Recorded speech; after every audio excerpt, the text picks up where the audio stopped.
பாவம் முழுவதும் பாவம் இல்லாமல் வாழலாங்க. கண்டிப்பாக வாழலாம்.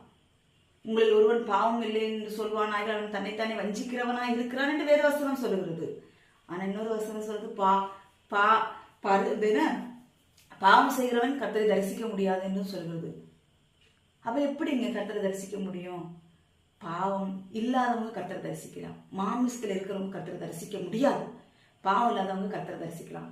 பாவம் இல்லாமல் யார் வாழ்ந்தா தெரியுமா? அந்த புதிய ஏற்பாட்டில் ஒரு பரிசுத்தவான் பாவம் எல்லாத்தையும் ஜெயிச்சு ஒருத்தர் வாழ்ந்தார். யார் தெரியுமா? பவுல் வாழ்ந்தார். ரோமர் 8ஆம் அதிகாரம் 1வது வசனம் 1-2. ஆனபடியால் கிறிஸ்து இயேசுக்கு உட்பட்டவர்களாயிருந்து மாமிசத்தின் படி நடவாமல் ஆவின்படியே நடக்கிறவர்களுக்கு ஆக்கினை தீர்ப்பில்லை. கிறிஸ்து இயேசுவினாலே ஜீவனுடைய ஆவின் பிரமாணம் என்னை பாவம் மரணம் என்பதில் பிரமாணம் நின்று விடுதலை ஆக்கிட்டேன்ட்டார். அதுக்கப்புறம் என்ன வேணும்? விடுதலை ஆக்கிட்டே. யார்